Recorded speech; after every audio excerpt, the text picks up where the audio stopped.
Hi guys, Cris here with our weekly video for Physiotraining.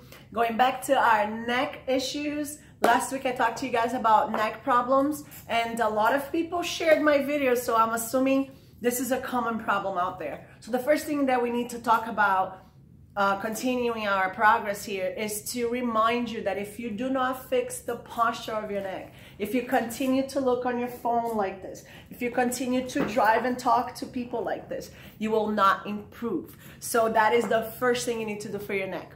Also, a big part of neck issues is how we carry our stress, right? So a lot of it is carried here. So I taught you guys last week great stretches to use throughout the day to improve that tightness that you get for being stressed out. One more thing that I want to talk about in this first video is called the TMJ.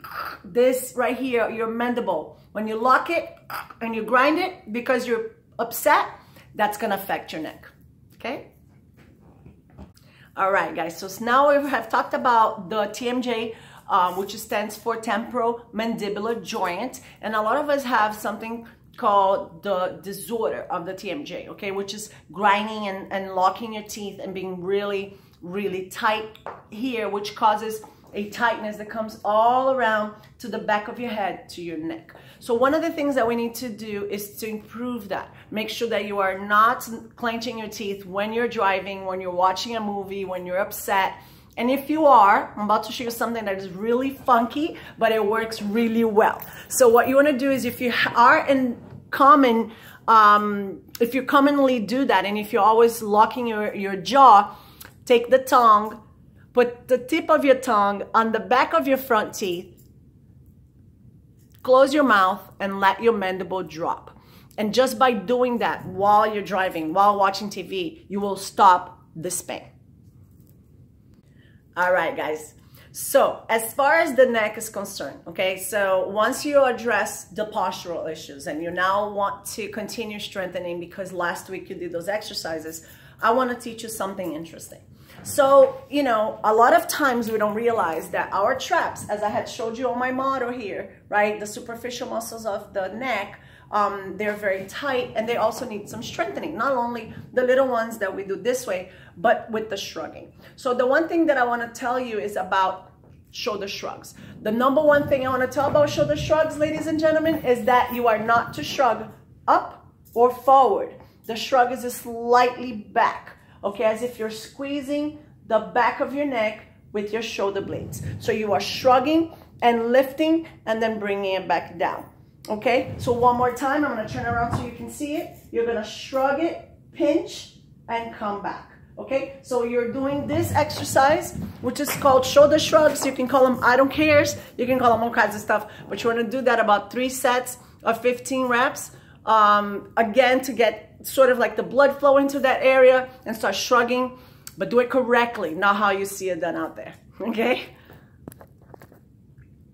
All right, guys, so to continue on our neck strengthening, prevention activities, since you started doing the ones from last week, this one next is actually pretty interesting because it's literally stabilizing your neck while moving other areas, right? So we like to do this one because it almost indirectly is working on your neck, okay? So basically, I want you to be on the ball or on the bench where you are holding yourself up, but not looking up nor looking down. I want the neck straight. And when the neck is straight, I want you to take your hand and then raise it and then pull it as if you are swimming, okay? So if you are to look at it, it will look like something like this.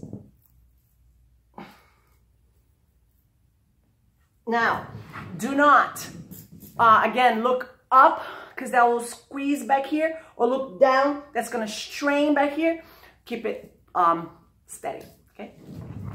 The person to say that they had more headache.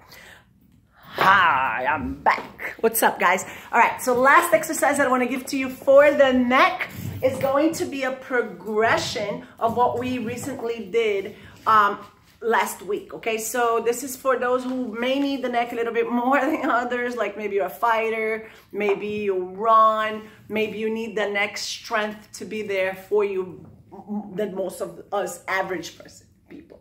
So you will wrap the band about around you, around, say for instance, the front of your head, where it's locked there. And the first thing you can do is literally flex your neck. I know it looks weird, but then you can turn and then flex sideways. Now, you get to repeat that front, sideways, to the other side and back by switching around the position of the bend. And you can use it like, again, 3 sets of 10, as long as you don't elicit any new pain or no strain. Now be aware, you might feel a little bit of soreness like you normally would with any other workout, which could lead to a little bit of headaches the day after. But make sure that you are aware of that and you control it with some of the stretches and some of the isometric exercises that I gave you before. Okay? Don't forget to hit me up if you need me. See you next week. Bye.